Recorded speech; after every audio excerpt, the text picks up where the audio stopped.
Imagine you are shopping in a peaceful space when suddenly everything changes. A black woman, wrongly accused of theft. All around, whispers begin to buzz, suspicious eyes are cast on her, and the atmosphere quickly becomes tense. But no one suspects that she is hiding a terrifying secret, one that will shock everyone. Her husband, a figure both feared and respected, is about to appear. When the truth is revealed about how people treat her, the situation will take a surprising turn. Be prepared, because this story will not only shake your heart, but also make you rethink hasty judgments. Today I simply came here to buy a few necessities for dinner, familiar items that I have chosen countless times before. But there is one thing that is different. That peaceful feeling was quickly broken when a sharp and authoritative voice suddenly rang out behind me.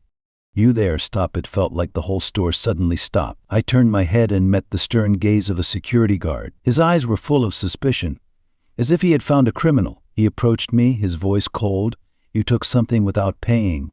Right, that accusation was like a heavy blow to me. I felt my heart tighten. Fear and confusion filled my heart. I knew I did nothing wrong, but this feeling of being accused was too terrible. The surrounding eyes began to focus on me like invisible knives stabbing into my mind. I heard whispers spreading in the quiet space of the store. "No, I didn't take anything," I responded, but my trembling voice seemed to only increase the suspicion in their eyes. I felt like I was standing on the edge of a cliff, where everything could collapse at any moment. The guard did not waver from my denial. "You need to follow me immediately," he ordered, not giving me a chance to resist. I felt like I was being pushed into a situation I could not escape from. The feeling of being forced, being pushed into a corner, left me with no choice but to follow him into the examination room. When the door to the private room slammed shut behind me, everything around me seemed to be forcing me into a corner. The dim light, the stuffy air made it hard to breathe. The guard looked at me with suspicion, as if he was trying to read my soul. "We will see what you really have in your bag," he said, his voice low but still full of authority. I opened my bag, trembling, my fingers numb. I took out the things I had bought: some fruit, a loaf of bread, and a packet of rice. That was all I had, nothing more. But the guard's suspicious gaze remained the same, as if he were looking for something I didn't have. "Is that all?" he asked, his tone still filled with doubt. "Yes, I swear," I replied, but my weak voice had no confidence left. I felt a cold sweat run down my spine, my heart filled with fear and shame. When the door opened, the woman who had accused me walked in, her eyes filled with triumph. I saw her put something else in her bag. "I don't believe her," she said, her voice full of provocation. Anger rose in me, but it was quickly extinguished by fear and helplessness. "That's not true. I'm just a normal customer. I'm just shopping." I tried to defend myself, but my voice was weak and unconvincing again. The guard looked at the woman and then back at me. "She's right. People like you can't be trusted." Those words were like a death sentence, marking the end of my innocence. "I'm not a thief," I screamed, my voice filled with horror and pain. I was a hard-working woman, a wife, someone who had never thought of stealing. But now I was pushed into a terrible situation that I never wanted. The woman still smiled faintly. Her eyes seemed to enjoy my humiliation. "Call the police," the guard decided, and I felt like the world around me was collapsing. As I left the store, my heart was filled with shame and despair. The sun was still shining, but to me everything was gray. Acquaintances passed by, their eyes filled with pity, or even just passed by as if I no longer existed. I returned home in a state I never thought I would experience. Feelings of helplessness, humiliation swirled in my mind. The house, which had always been a place where I found peace, no longer gave me the feeling of safety that it used to. I stood there in the small living room trying to stay calm, but tears kept falling. Ricardo, my husband, was still sitting in the chair reading a book when I walked in. He was always calm and composed, and I had never seen him lose control. When he raised his head and saw me, his eyes immediately became worried. "Anna, what's wrong?" Ricardo asked, his voice full of concern. I tried to hold back my emotions, but in front of his gentleness and concern, I couldn't hold them back anymore. I was charged with shoplifting," I said, my voice choked, tears falling continuously. Ricardo walked quickly to me, took my hand, his eyes filled with concern. "You didn't do anything wrong, did you?" "That's right," I sighed, feeling disappointed and helpless. "But they don't care. They just see the color of your skin and think you're a thief." Ricardo squeezed my hand, his eyes flashing with determination. "Anna, you don't have to worry. I won't let this happen again." I looked at him, my heart filled with disbelief. "But Ricardo, they won't believe me. They'll judge me just because I'm black." "I don't know what to do." Ricardo looked straight into my eyes. The seriousness in his eyes made me know that he wouldn't let anyone hurt me. "Anna, You are the wife I love the most in this world. I am not only your husband, but also a judge. I will do everything in my power to protect you and prove your innocence." I was surprised by his determination. Ricardo had always been the one behind the scenes supporting and protecting me, but I did not expect him to be willing to use his power to help me in this situation. "I will investigate this case, and I will not stop until I find the truth," Ricardo said, his voice firm but determined. I knew that he would do everything he could to protect me, but in my heart, the fear was still there. I was worried that even with the evidence, society would still judge me based on the color of my skin, and that would continue to haunt me. "I'm just afraid that things won't be that simple, Ricardo. I don't want you to get into trouble for this," I said, trying to suppress my anxiety. Ricardo chuckled softly, pulling me into his arms. "Don't worry, Anna.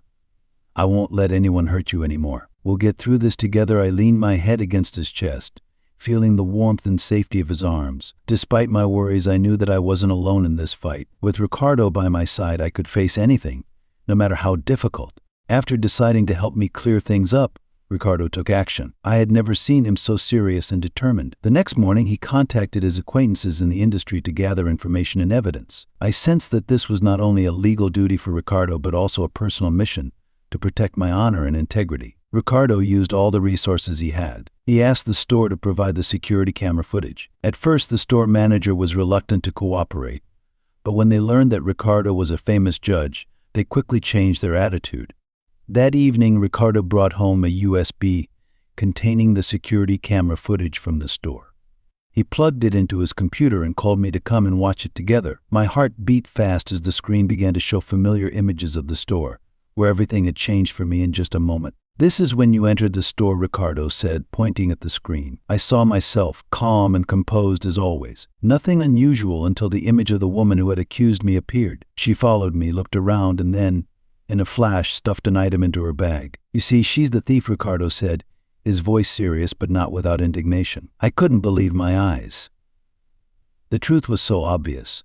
But why was I the one who had to endure the accusations? My anger began to flare, but at the same time I felt relieved that the truth had finally been revealed. "We need to prepare carefully for the trial," Ricardo said, his eyes shining with determination. "I won't let you suffer any more injustice." Ricardo spent many nights preparing everything for the lawsuit. He watched the footage over and over again, drafted legal arguments, and contacted potential witnesses. I saw the exhaustion on his face. But he didn't stop. "I found some more people who can testify for you. They saw everything and will be ready to testify in court," Ricardo said as he prepared the documents for the court date. I kept wondering if there was anyone else in the world who could care for me like Ricardo did. He was not only a husband, but also a protector, a warrior in the fight to protect my honor. Although I knew that there were many difficulties ahead, with Ricardo by my side, I believed that we would overcome them all. The upcoming trial would be where we would prove the truth and get the justice I deserved. The day of the trial finally arrived. I woke up early feeling anxious and nervous. I knew that today would decide everything: my honor, my innocence, and my life would be decided in this court. Ricardo and I arrived at the court together. The atmosphere in the courtroom was heavy.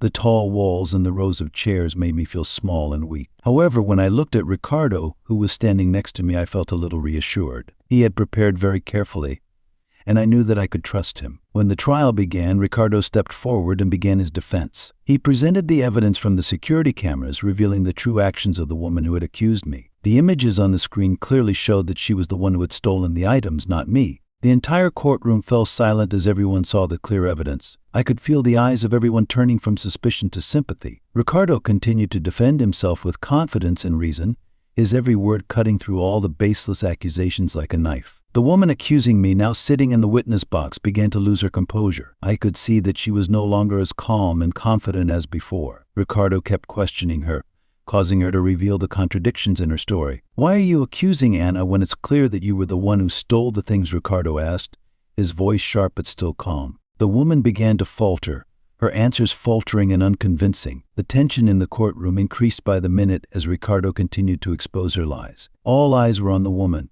who was no longer as confident as she was at first. The trial dragged on with questions and interrogations from both sides, but as the minutes passed, I felt more and more support from the jury and the audience in the room. Ricardo had done everything to protect me, and the truth had finally come out. When the trial ended, I couldn't help but shed tears. They were tears of relief and gratitude. Ricardo had kept his promise, and I knew that nothing could break the bond between us. After Ricardo's sharp questions, the atmosphere in the courtroom became even more stifling. The woman who had accused me now looked extremely confused. The contradictions in her testimony were gradually becoming clear, and Ricardo kept exploiting them, like a calm hunter cornering his prey. "Let's go back to the moment when you accused Ana," Ricardo continued, his voice calm but full of weight. "Can you explain why, even after seeing what happened, you still decided to accuse her without any clear evidence?" The woman bowed her head, trying to avoid Ricardo's eyes and those of the entire jury. I just thought that," she stammered, but could not come up with a reasonable defense. Her initial confidence had completely disappeared, leaving the woman struggling to find a way out. Ricardo, like a stage manager, continued, "The fact is, it was you who had the motive and opportunity to commit this theft, right? You were fired earlier for stealing? And now you want to blame someone else to cover up your actions?" The whole courtroom fell silent, everyone waiting for the woman's reaction. Finally, under the pressure of the truth, she could not bear it any longer. "Yes, I did it," she confessed, her voice choked, her eyes looking down at the floor. A feeling of relief flooded over me. Her confession was like a burden lifted from my shoulders. The truth was finally revealed, and I no longer had to bear the burden of baseless accusations. The judge, after hearing the confession, gave his verdict. He declared me innocent, and the woman would have to face the legal consequences for her fraud and slander. I looked around the courtroom, seeing familiar faces, people who had doubted me before, now looking at me with sympathy and respect. When the trial ended, I left the courtroom with Ricardo. He held my hand tightly, his eyes filled with pride and love. "We did it, Ana. The truth always wins," he said, his voice warm as if confirming that everything that had happened was just a challenge that we had overcome together. I nodded, feeling my heart lighter than ever. "Thank you, Ricardo. I don't know what I would do without you." Ricardo smiled, leaning down to kiss me lightly on the forehead. "That's my job, Ana.